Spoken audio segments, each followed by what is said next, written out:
Before the video starts, let me break down what you can expect in this review. 1. I will talk about the plot or the story of the episode. 2. I will talk about the things that I like. 3. I'll talk about the things that I didn't really care for. And 4. I will give the episode a score out of 10. Also, spoilers. With that being said, let's get right into it and break down the actual episode review.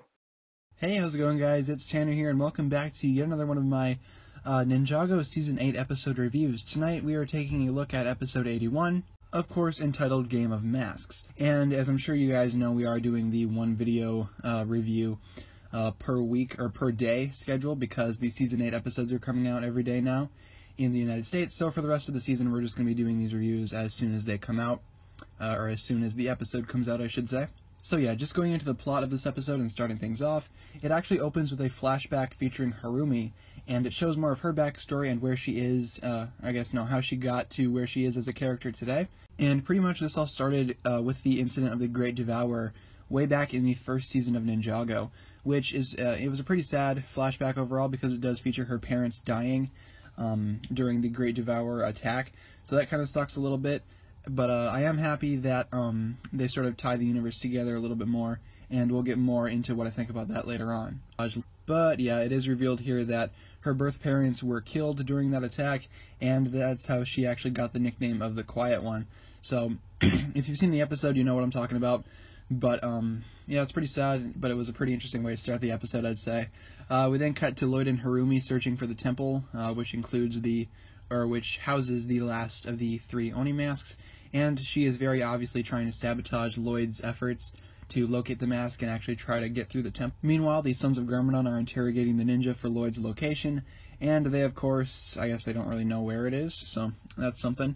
Lloyd and Harumi are still searching for the mask, and they do find a story of the Oni, and they read that via hieroglyphics, so they could definitely tell that this is an Oni Temple, and I guess a very dangerous place to be.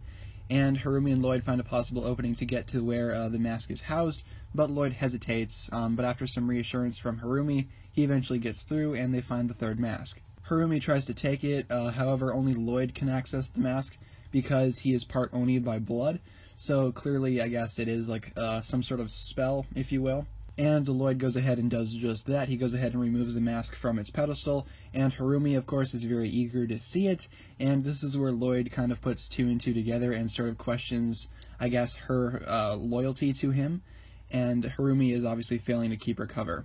Lloyd eventually figures out that Harumi is the Quiet One, and she says, "Hey, you know, Lloyd, I love you," which is so cute, yet so far, because clearly none of this matters now. Harumi threatens Lloyd, and a fight breaks out between the two, which is kind of heartbreaking to see, but it's all good. I guess this builds Harumi's character, and her true motives are of course revealed through this fight. Lloyd tries to throw the mask away, but Harumi catches it and puts it on, and the fight continues, with the Mask of Hatred's powers being revealed for the first time. The ninja are of course still trapped on the bounty, and they do get the help of young Master Wu to help them escape, while a small portion of the Sons of Garmadon are actually trying to meet up with Harumi, who of course has the Mask of Hatred. She eventually escapes with the mask and trapped Lloyd inside the temple, and the ninja break free, and Harumi meets up with the Sons of Garmadon. The ninja face them in the jungle, and it's actually a pretty cool standoff, for the time that it was a thing. Lloyd meets up with them, so that's pretty cool, and suddenly they are attacked by a giant crab for literally no reason whatsoever. And a huge fight breaks out, but here we get to see the ninja and the Sons of Garmadon working together, which is actually really cool to see. I did like that. But Harumi does escape with the masks aboard the bounty, and the ninja end up defeating the crab, but Lloyd won't let them escape, so he tries to stop them, but ends up getting captured. So that figures, and of course the crab is now free to go ahead and attack the ninja again, while Lloyd is being kept prisoner on the Destiny's bounty. So this is a sort of a lead-in to the next episode, rather. I feel like all of Season 8 has just been one continuous story, and going through them episode by episode might be a little hard, I guess, or maybe you won't get the full experience if you go through episode by episode. It's kind of just something that you have to binge watch all at once, honestly. But enough about the actual season, let's talk about this episode, specifically the good things that I thought were, obviously worth mentioning. So first of all, the episode opening with the Harumi flashback was pretty cool to see. Harumi's backstory was expanded upon, and I felt like that scene offered quite a bit of world building to the Ninjago franchise even more, because I guess it connects Season 8 back to like the very first Ninjago season, which is actually pretty awesome. Speaking of Harumi, I love her interactions with Lloyd. I think those two are awesome together. Unfortunately, the series doesn't really seem to be pushing them closer together, but do I still ship them? Yes, I do. I am a Larumi shipper until I die, so there's that. Lloyd's performance was really well done in this episode, and I gotta give Sam Vincent props. I know a lot of you guys love Jillian Michaels, the old voice actress for Lloyd, but I think Sam Vincent just blows Lloyd out of the water, or at least makes his character a lot more, I guess, likable.